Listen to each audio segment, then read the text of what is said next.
Hello दोस्तों, आपका स्वागत है अपने यूट्यूब चैनल पर। तो दोस्तों, आज हम 29 दिसंबर को जो आपका पेपर हुआ था उसमें जो क्वेश्चंस पूछे गए थे उन क्वेश्चंस का प्रॉपर एनालिसिस करेंगे। तो दोस्तों, आपका पहला क्वेश्चन आया था 96 के कारकों का योग। तो बेसिकली दोस्तों, इसमें आपको इनके जो फैक्टर्स हैं, 96 के जो गुणनखंड हैं उनका आपको योग बताना है। गुणनखंड से मतलब कि 96 जिससे डिविजिबल है उन सभी का एडिशन आपका कितना होगा आपको वो बताना है। जैसे 1 से हर एक नंबर डिविजिबल होता है, तो 1 से हो जाएगा 96, 2 से होएगा, 3 से होएगा, 4 से होएगा, 6 से होएगा, 8 से होएगा, 12 से होएगा। ऐसे ही आपको चेक करना है कितने कितनों से होएगा, और फिर उन सभी का आपको ऐड करना होगा, और फिर उनका जो सम आएगा वही आपका इसका आंसर होगा। तो आपका जो सम आएगा वो आएगा 252। तो इसका ऑप्शन दूसरा सही हो जाएगा, 252। आपका अगला क्वेश्चन पूछा गया था, एक रेलगाड़ी नई दिल्ली रेलवे स्टेशन से मंगलवार को शाम 3:15 पर चलती है तथा मुंबई सेंट्रल पर अगले दिन सुबह 9:40 AM पर पहुंचती है। रेलगाड़ी द्वारा पूरी यात्रा में लिया गया समय क्या है? तो आपका इसका ऑप्शन तीसरा सही हो जाएगा, 18 घंटे 25 मिनट। तो दोस्तों, आप पूरा टाइम कैलकुलेट कर लीजिएगा, आपका ऑप्शन तीसरा सही हो जाएगा। आपका अगला क्वेश्चन पूछा गया था, कक्षा 5 का विद्यार्थी मनोज माया के घर दूध लेने गया जो उसके घर की उत्तर दिशा में 500 मीटर की दूरी पर है। घर वापस आने के बाद वह स्कूल गया जो उसके घर की पूर्व दिशा में 1 किलोमीटर की दूरी पर है। स्कूल में उसे दोनों स्थानों का रास्ता बनाने के लिए कहा गया। उसने कागज पर सबसे पहले एक बिंदु बनाकर उसे H नाम दिया जो उसके घर को दिखाता है। फिर उसने माया के घर में M और स्कूल के घर के लिए S बिंदु बनाया। इनमें से सबसे उपयुक्त प्रदर्शन कौन सा है? तो आपका इसका ऑप्शन पहला सही हो जाएगा। S बिंदु को H बिंदु के दाएं अंकित किया गया है जिसकी दूरी HM से दोगुनी है। आपका अगला क्वेश्चन पूछा गया था, एक दुकानदार 11 लीटर 370 मिलीलीटर सेब का रस, 8 लीटर 490 मिलीलीटर संतरे का रस, 3 लीटर 150 मिलीलीटर पानी में मिलाता है। तैयार मिश्रण को 950 मिलीलीटर क्षमता की छोटी बोतलों में भरा गया था। उसने इस मिश्रण को कितनी छोटी बोतलों में भरा होगा और बची हुई मात्रा क्या होगी?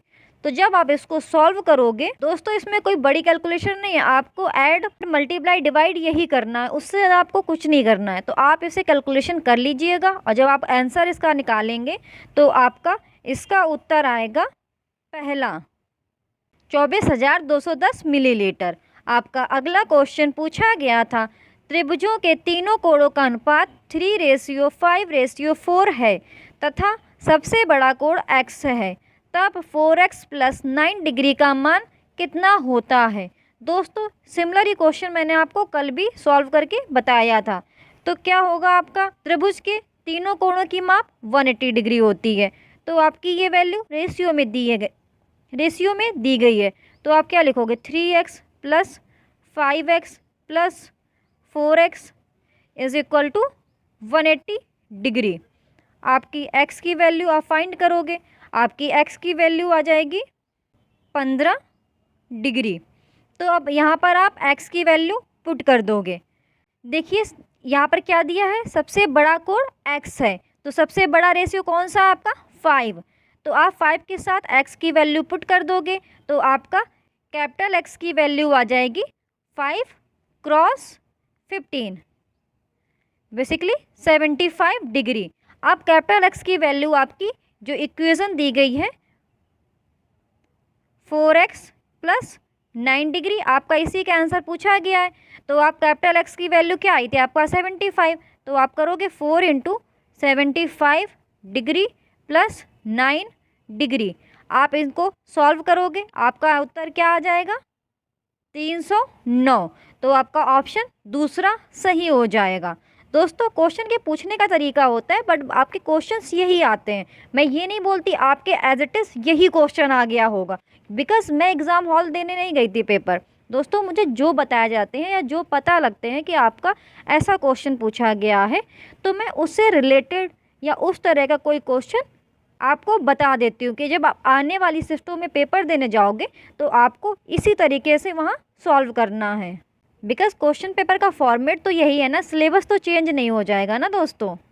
आपका अगला क्वेश्चन पूछा गया था, एक आयत का परिमाप 104 सेंटीमीटर है तथा इसकी लंबाई और चौड़ाई का अनुपात 8:5 है। इस आयत का क्षेत्रफल है। तो दोस्तों आप परिमाप और क्षेत्रफल का फार्मूला लगाएंगे। आयत के परिमाप का फार्मूला होता है 2 ब्रैकेट में l+b और आयत का क्षेत्रफल का होता है l × b।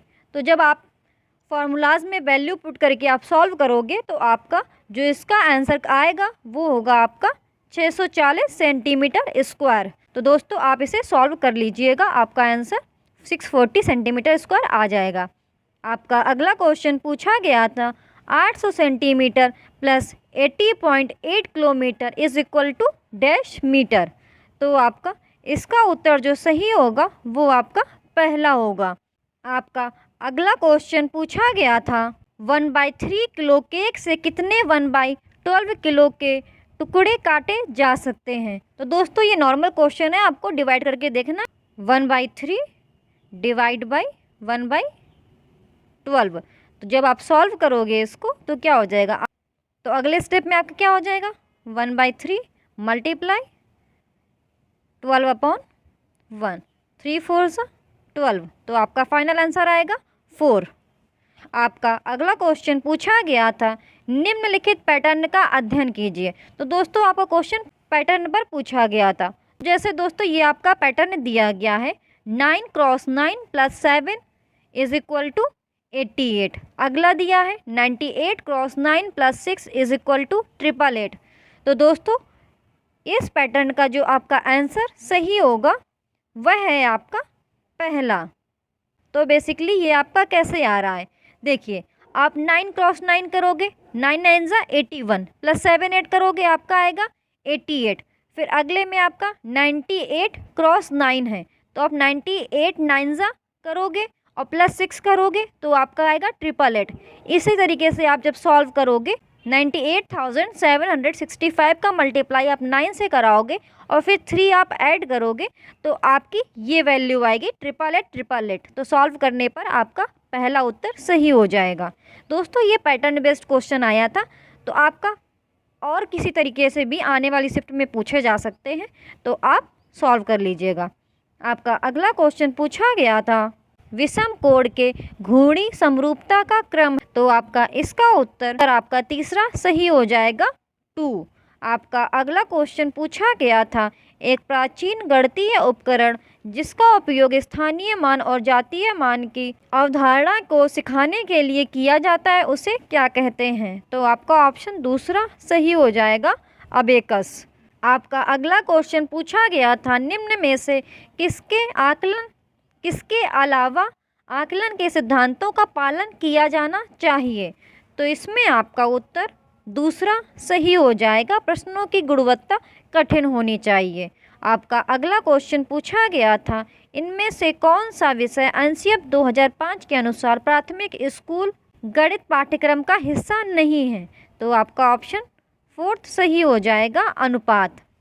तो दोस्तों इसके अलावा आपके क्वेश्चंस सिंप्लीफिकेशन से भी आए होंगे, सिंप्लीफाई करने से। तो दोस्तों उन सब की भी प्रैक्टिस आप कर लीजिएगा। ज्योमेट्री से भी शायद एक कोई क्वेश्चन पूछा गया था, मुझे एग्जैक्ट मिला नहीं है। तो दोस्तों आपको वीडियो कैसा लगा आप कमेंट सेक्शन में ज़रूर बताइएगा। और दोस्तों मुझे जो जो क्वेश्चंस मिलते रहेंगे कि ऐसा आपका पूछा गया, मैं उनके सॉल्यूशंस आपको प्रोवाइड करती रहूँगी और आपके लिए वीडियो बनाती रहूँगी। दोस्तों आपको इस यूट्यूब चैनल पर ऐसे ही एनालिसिस मिलते रहेंगे, तो आप इस यूट्यूब चैनल को सब्सक्राइब जरूर कर लीजिए। और दोस्तों PYQ की प्रैक्टिस जरूर कीजिएगा, बिकॉज क्वेश्चन आपके उन्हीं से पूछे जाते हैं, बस थोड़ा बहुत घुमा फिरा कर। तो दोस्तों प्लीज़ अगर आपको ये वीडियो अच्छा लगा हो तो लाइक ज़रूर कर दीजिएगा और इस यूट्यूब चैनल को सब्सक्राइब भी ज़रूर कर दीजिएगा। Thank you for watching the videos. Hello दोस्तों, आपका स्वागत है अपने यूट्यूब चैनल पर। तो दोस्तों जो आपके 29 दिसंबर को पेपर हुआ था उनमें जो क्वेश्चंस पूछे गए थे, कुछ क्वेश्चंस के सॉल्यूशन मैंने आपको उसी दिन प्रोवाइड कर दिए थे, और जो क्वेश्चन मुझे बाद में मिले हैं कि ऐसे क्वेश्चन पूछे गए थे, तो उनके सॉल्यूशंस मैं आपको आज प्रोवाइड कर रही हूँ। और जो दोस्तों मुझे क्वेश्चंस मिलते रहेंगे उनके मैं आपको डे बाय डे आपको सॉल्यूशंस प्रोवाइड करती रहूँगी।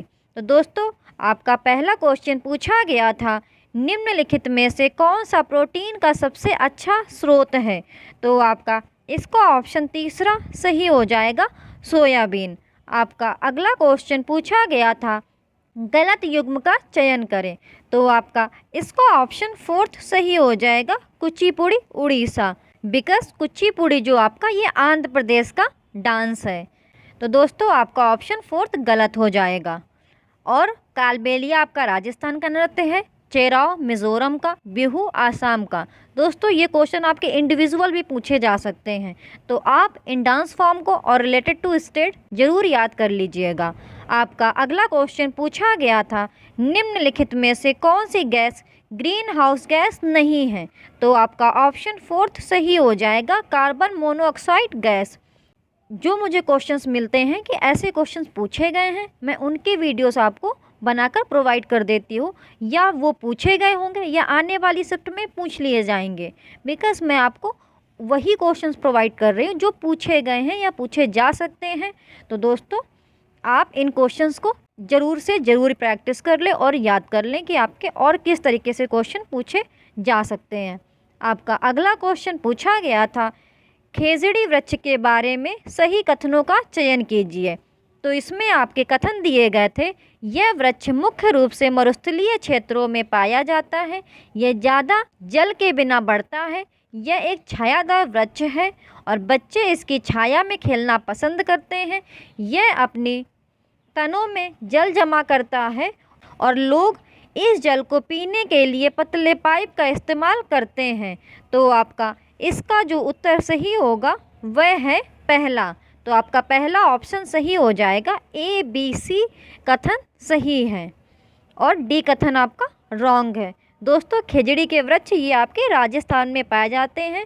आपका अगला क्वेश्चन पूछा गया था, निम्नलिखित में से किस राज्य या संघ राज्य क्षेत्र में बंगाल की खाड़ी का तट है?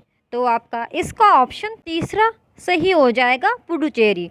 आपका अगला क्वेश्चन पूछा गया था, CFC क्लोरोफ्लोरोकार्बन से ओजोन परत की रक्षा करने के लिए तैयार किए गए अंतर्राष्ट्रीय संधि का नाम बताइए।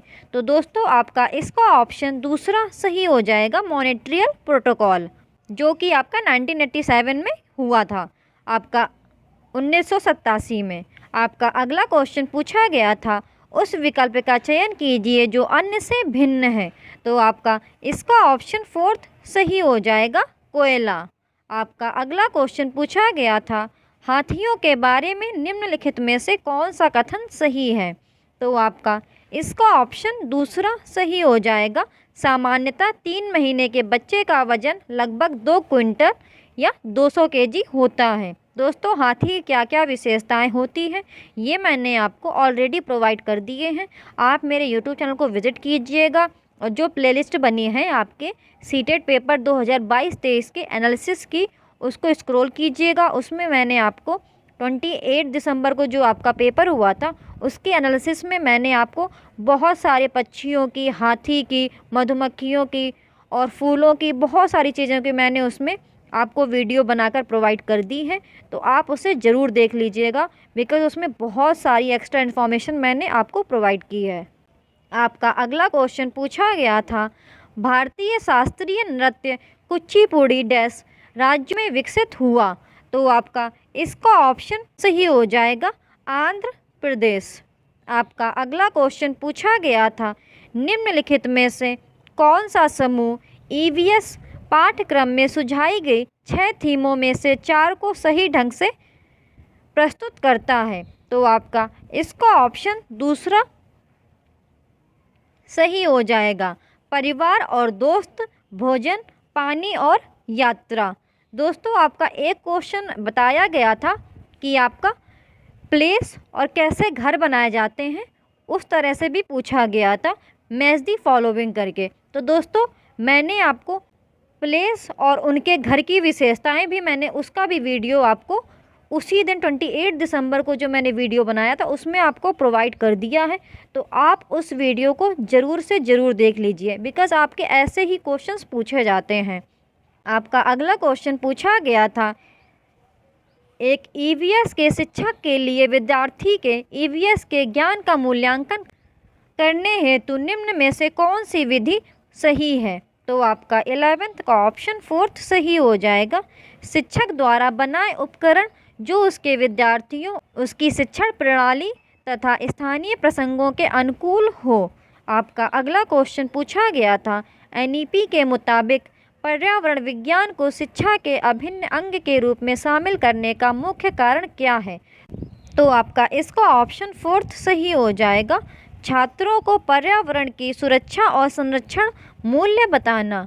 आपका अगला क्वेश्चन पूछा गया था, एक व्यक्ति नागरकोइल जाने के लिए 1/1/2015 को मडगांव में एक ट्रेन में सवार हुआ। ट्रेन मडगांव से 7:45 बजे रवाना हुई और अगले दिन यानी 2/1/2015 को 4:45 बजे नागरकोइल पहुंची। यदि इन दोनों स्टेशनों के बीच की दूरी 1140 किलोमीटर है, तब ट्रेन की औसत चाल लगभग थी।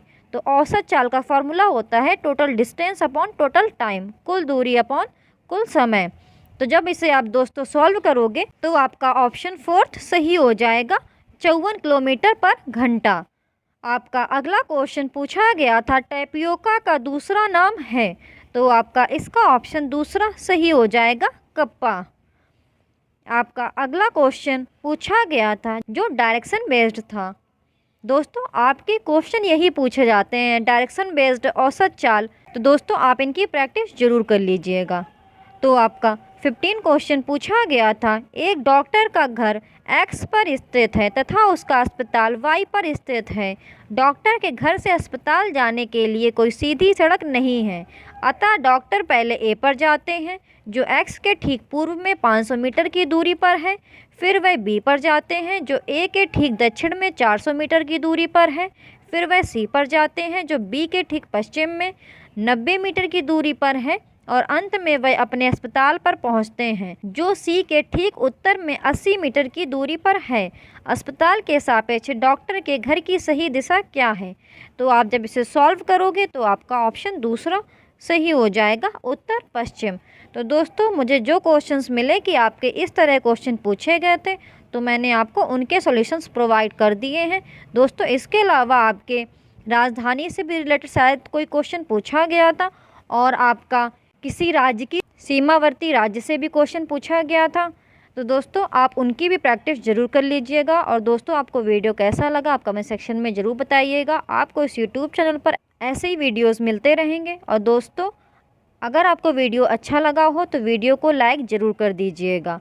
और दोस्तों आपको इस यूट्यूब चैनल पर डेली पेपर के एनालिसिस आपको उसी दिन मिलते रहेंगे, या मुझे जो क्वेश्चन बाद में मिलेंगे तो मैं उनके वीडियो आपको बाद में भी प्रोवाइड कर दूँगी। तो आप इस यूट्यूब चैनल को सब्सक्राइब ज़रूर कर लीजिए। Thank you for watching the videos. Hello दोस्तों, आपका स्वागत है अपने यूट्यूब चैनल पर। तो दोस्तों जो आपका 29 दिसंबर को पेपर हुआ था, आज हम उसके पेपर में पूछे गए क्वेश्चंस के एनालिसिस करेंगे। तो दोस्तों आपका पहला क्वेश्चन आया था, नई शिक्षा नीति स्तंभों पर आधारित है, एनईपी 2020 में कितने स्तंभ हैं? तो दोस्तों इसका आंसर आपका पहला सही हो जाएगा, 5 स्तंभ है।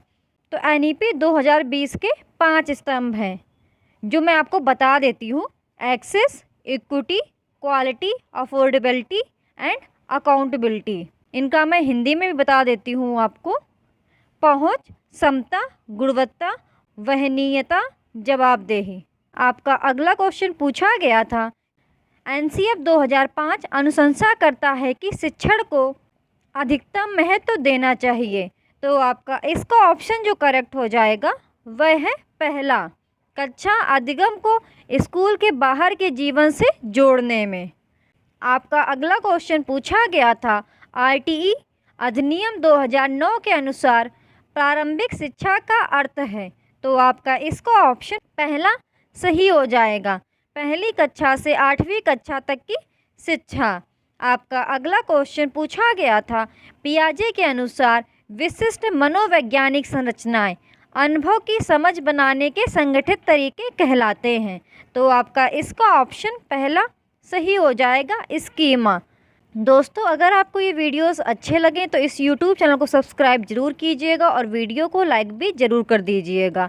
आपको इस YouTube चैनल पर सीटेट 2022-23 में होने वाले सभी पेपर के एनालिसिस आपको उसी दिन प्रोवाइड कर दिए जाते हैं, और जो क्वेश्चंस बाद में मुझे पता लगते हैं कि ऐसे आए हैं या आए होंगे या आ सकते हैं, मैं आपको उन क्वेश्चंस का भी वीडियो बना करके आपके लिए प्रोवाइड कर देती हूँ। तो आप इस YouTube चैनल को सब्सक्राइब ज़रूर कर लें। आपका अगला क्वेश्चन पूछा गया था, विगोत्स्की के सामाजिक सांस्कृतिक सिद्धांत के अनुसार।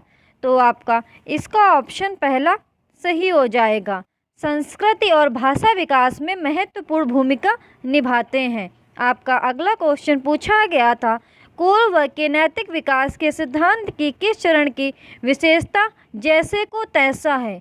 तो आपका इसका ऑप्शन दूसरा सही हो जाएगा, व्यक्तिगत पुरस्कार अभिविन्यास।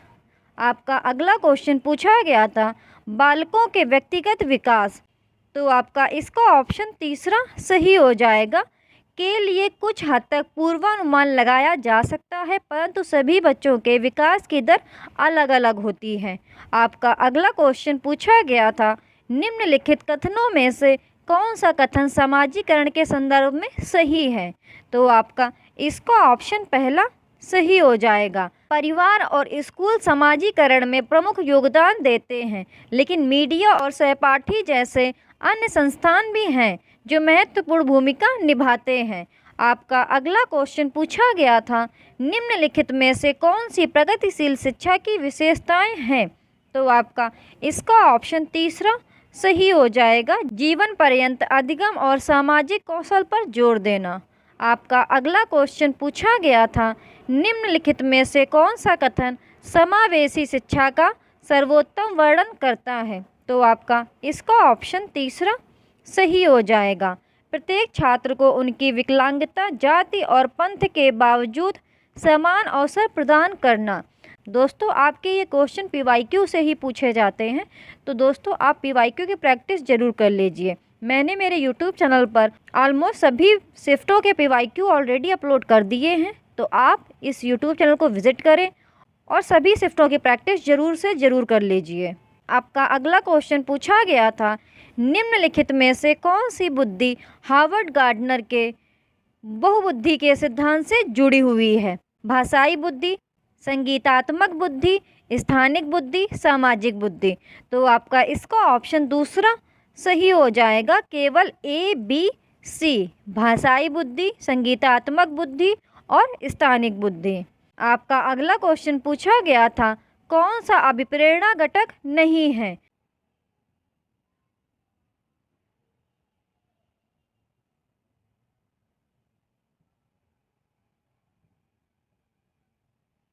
तो दोस्तों आपका 12th का ऑप्शन दूसरा सही हो जाएगा, रोट मेमोरी, रटंत स्मृति।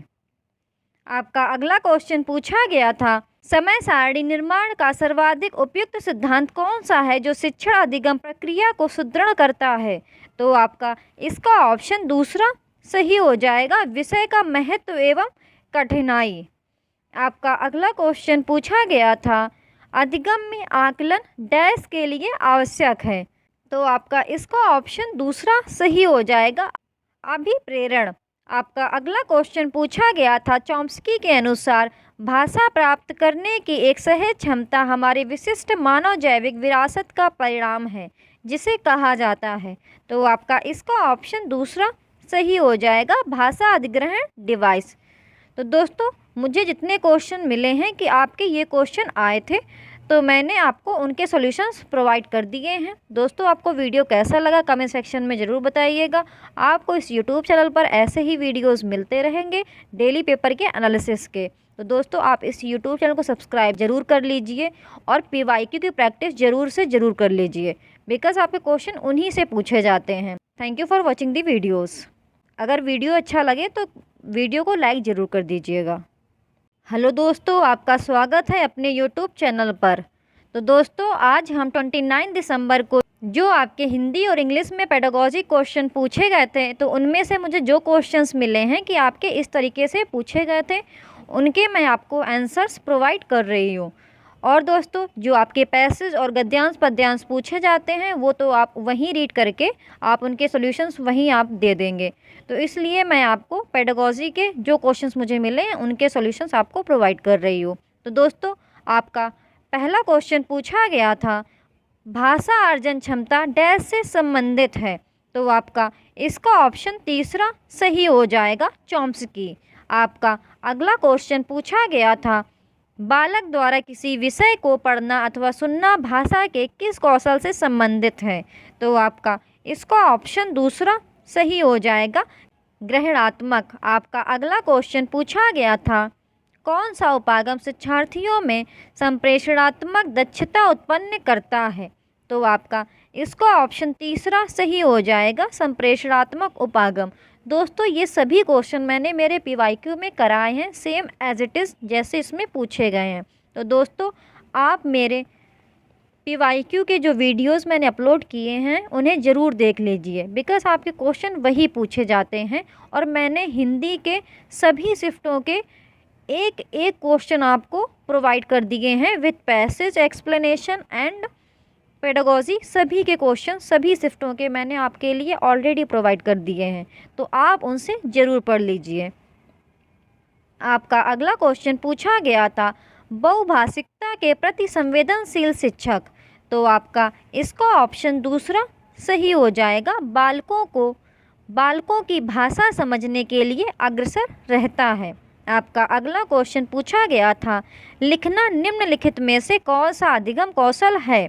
तो आपका इसका ऑप्शन दूसरा सही हो जाएगा, भाषाई कौशल। तो दोस्तों मुझे जो क्वेश्चंस मिले थे कि आपके इस तरीके से पेडागॉजी में क्वेश्चन पूछे गए थे, उनके सॉल्यूशंस मैंने आपको प्रोवाइड कर दिए हैं। दोस्तों आपको वीडियो कैसा लगा आप ज़रूर बताइएगा, और दोस्तों PYQ की प्रैक्टिस ज़रूर ही कर लीजिएगा।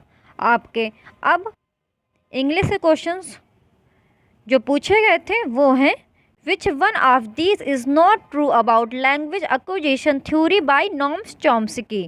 तो आपका इसका ऑप्शन फोर्थ सही हो जाएगा, prime role of child's environment. आपका अगला क्वेश्चन पूछा गया था, While developing writing skills among the students, a language teacher should most importantly focus on। तो आपका सेकंड का ऑप्शन फोर्थ सही हो जाएगा, एक्सप्रेशन ऑफ आइडियाज़। आपका अगला क्वेश्चन पूछा गया था, national education policy 2020 recommends the study of classical language as. तो आपका इसका ऑप्शन पहला सही हो जाएगा, additional options during the middle and secondary stages of schooling. आपका अगला क्वेश्चन पूछा गया था, receptive language skills refers to. तो आपका इसका ऑप्शन तीसरा सही हो जाएगा, the ability to understand and comprehend spoken languages that one hears और रीड्स। आपका अगला क्वेश्चन पूछा गया था, which method emphasises more on spoken than written language. तो आपका इसका ऑप्शन पहला सही हो जाएगा, आइडियो लिंगुअल मेथड। तो दोस्तों जो मुझे इंग्लिश पेडागॉजी के क्वेश्चंस मिले थे उनके सॉल्यूशंस मैंने आपको प्रोवाइड कर दिए हैं। तो दोस्तों वीडियो कैसा लगा कमेंट सेक्शन में ज़रूर बताइएगा। आपको इस यूट्यूब चैनल पर ऐसे ही वीडियोस मिलते रहेंगे डेली पेपर एनालिसिस के। तो दोस्तों आप इस यूट्यूब चैनल को सब्सक्राइब जरूर कर लीजिएगा। Thank you for watching the videos. और दोस्तों PYQ की प्रैक्टिस ज़रूर ही कर लीजिएगा। Thank you.